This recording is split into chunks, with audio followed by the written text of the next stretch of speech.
अच्छा जी, जो सबसे ज़्यादा ज़रूरी चीज़ है ना, जितना जो जानवर दूध दे रहा होता है ना, उसके हिसाब से उसको खुराक मिलती है। मसलन हमारी एक भैंस या गाय जो है, वो 2000 का दूध दे रही है, तो उसको हम 1200 रुपए की खुराक देते हैं, ठीक है। उसमें उसको हमने मैनेज करना होता है। अस्सलाम वालेकुम, आप देख रहे हैं मेरा YouTube channel dairy farming and hoof care और फेसबुक पेज। मैं इम्तियाज़ हुसैन। आजकल के दौर में ज़्यादा जानवर पालना इतना मुश्किल नहीं है जितना कि पहले मुश्किल होता था। उनके लिए चारा अरेंज करना, ये वो।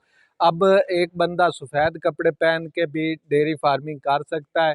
गाय भैंसे जो हैं वो ज़्यादा से ज़्यादा पाल सकता है। और आपने वीडियो एंड तक देखनी है, आपको जानवरों का दूध बढ़ाने का तरीकाकार भी बताऊंगा। मेरे पीछे आप देख सकते हैं कितने ज़्यादा जानवर हैं पूरा साल, और इसके साथ गायें भी काफ़ी ज़्यादा हैं। तो पूरा साल जो है ना, इनके चारे की टेंशन नहीं होती।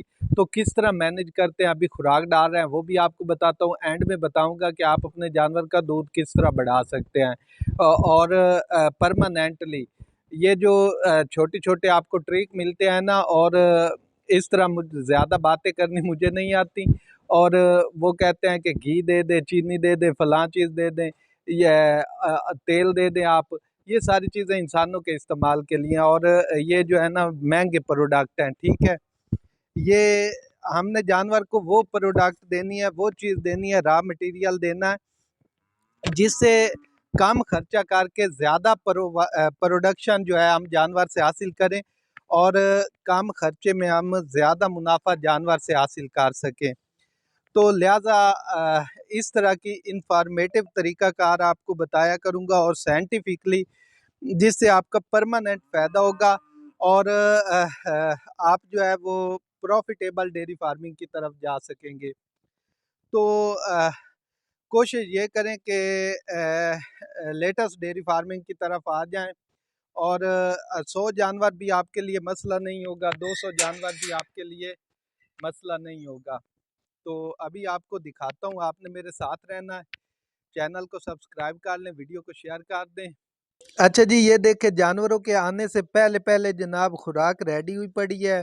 तो इसमें क्या है, सिंपल सी बात है, इसमें साइलेज है, तूड़ी है, और वंडा है। वंडा आप खुद भी बना सकते हैं और मार्केट से भी मिल जाता है। और इसके अलावा इसमें कैल्शियम है, डीसीपी है, और इसके अलावा मिनरल मिक्सचर है, ठीक है। मिनरल आपको जानवरों वाले मेडिकल स्टोर से भी मिल जाता है, मुख्तलिफ जगहों से मिल जाता है। डीसीपी भी आपको मिल जाता है।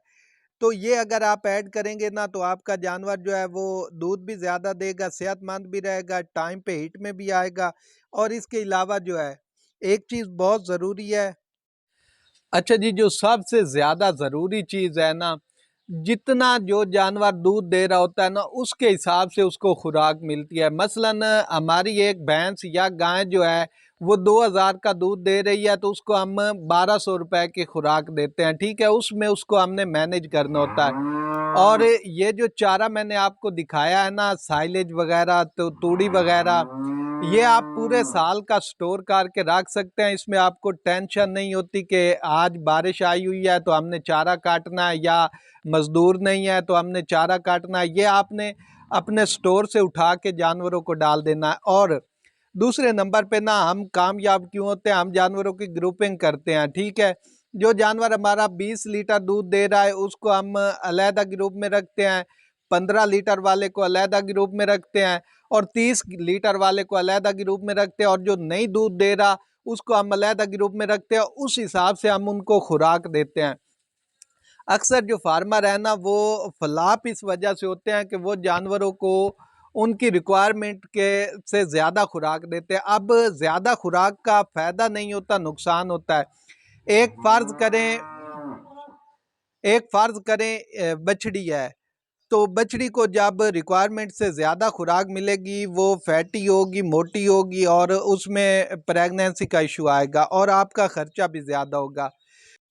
अच्छा जी, जिस जानवर की जितनी रिक्वायरमेंट होगी, उसको आप उतनी खुराक देंगे, तो आप प्रॉफिटेबल भी रहेंगे, मुनाफा भी कमाएंगे, और आपको नुकसान नहीं होगा। अगर आप ये करेंगे कि आपके 20 लीटर वाला जानवर और 10 लीटर वाला जानवर एक ही जगह पे एक ही तरह की खुराक खा रहा है, तो जो आपके 20 लीटर वाले जानवर है, गाय है, भैंस है,